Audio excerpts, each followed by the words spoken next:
Oh, it's cold and I got the wind blowing on me and my eyes kind of hurt, but whatever. We gotta talk about a Tim Burton movie that kind of doesn't make it any better.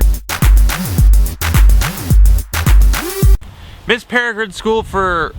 I almost said for gifted youngsters. What's it actually called? Miss Peregrine's Home for Peculiar Children stars Asa Butterfield, Eva Green, a bunch of kids we don't care about, and Samuel motherfucking Jackson.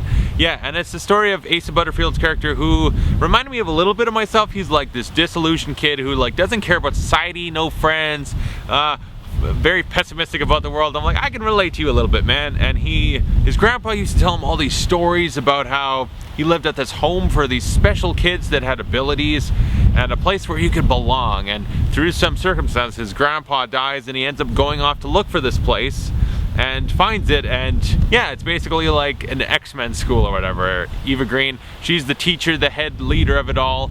And through like some kind of nifty ways, it's where a time loop is involved and stuff, but they're able to live in secrecy and safety away from society and just enjoy life until bad things happen, including Sam Jackson and some lame-ass CG monsters and stuff, but also some creepy shit with eyes we will get into and talk about it a little bit.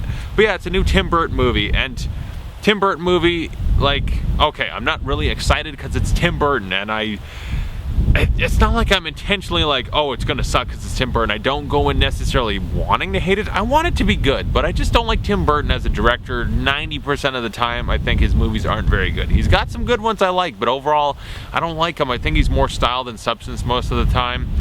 And it's like, how often does he just revert to Johnny Depp, put on some face paint or weird white face and act goofy? Like, that's all he does a lot of the time. And like Alice in Wonderland and stuff, it's just shit.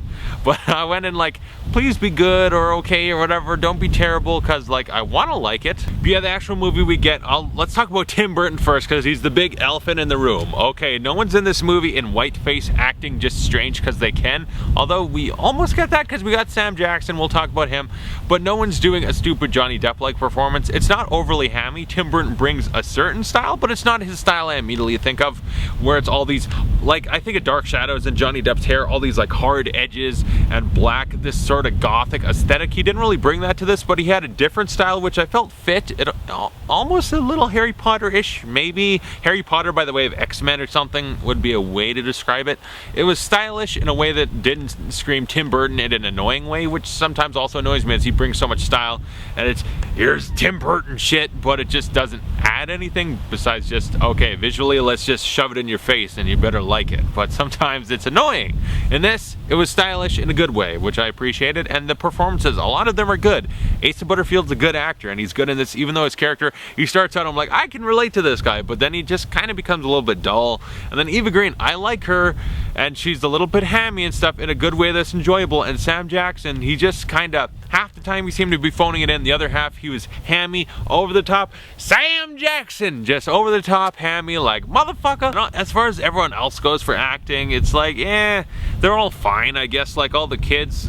They do fine enough performances, except for the one fucking douche that basically, like Dr. Frankenstein, he brought back like stop motion stuff back to life. He was an annoying prick. By the way, does it look like I'm squinting like Clint Eastwood? There's a lot of wind blowing on my eyes right now. I don't know, my eyes. Will glasses help? I don't know. I feel like I'm doing this whole thing as Clint Eastwood. Yeah, he was kind of annoying, and then we got, like all the other kids, it's like, okay, she's full of air, so she floats. It's fine. And then some of the other characters, that's cool, that's cute.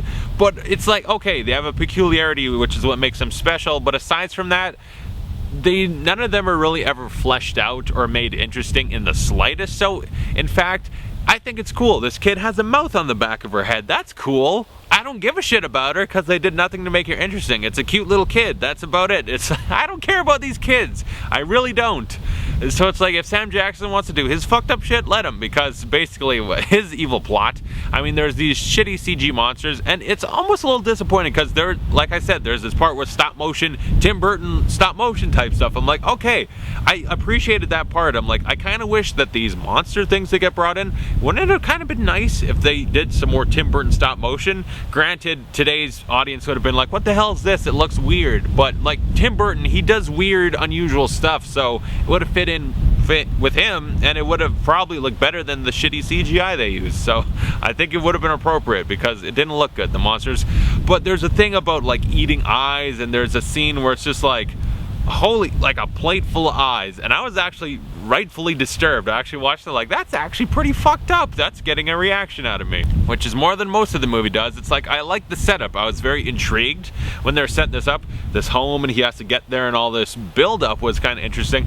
Then he gets there and it's cool and some more stuff, and then I just kind of, okay, we're meeting all the characters, but then like I said, none of them are interesting, important, have any real personalities, and then I kind of get bored, and I'm just kind of like, okay, is Sam Jackson gonna be hammy? Yeah, that's fun. But like the movie, it lacks in a certain amount of stakes, and it kind of gets a little boring because none of the characters really matter. It's like, I like Miss Peregrine enough. I like Asa Butterfield's character enough. I like Sam Jackson, but it's like I never really cared about any of the characters, and the movie just kind of got a little bit dull and tired. The movie just kind of seemed to be lacking in some kind of forward-pushing motion, something to make me care and get invested in the story.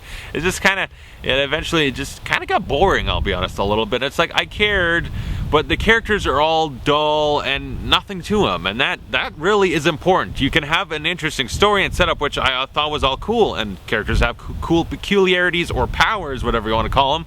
I was like, all this should work, but I don't care about any of the characters. All the acting is good, but I don't care about these characters, so it just, I wasn't invested in the movie, and I just kind of got bored. And it wasn't Tim Burton's fault necessarily, it was more the script, because usually Tim Burton, like, he's the problem. It's all his style, and it's too over the top, in your face, and nothing to back it up. In this, technically, the style wasn't even that super duper strong or anything. The style was nice, but yeah, I guess technically it was. Again, there was no substance to back it up with characters. It was a neat story, but the characters and all was very severely lacking. It was just like, I don't care, you know what, eat all their eyes, whatever. So Miss Peregrine's Home for Peculiar Children, it looks nice, it's well acted. You're not going to care about anyone, and the story's eventually going to lose you because you don't care about anyone. So I would give it a C. It was just, it was very disappointing because, like I said, it had a cool setup and everything that I was invested. Like, this is very interesting, and then they lost me. Comment below, tell me your thoughts on Miss Peregrine's Home for Peculiar Children. That's a fucking, saying that title is mildly annoying. But yeah, what's your thoughts on it? And thanks for watching. I'll see you guys later.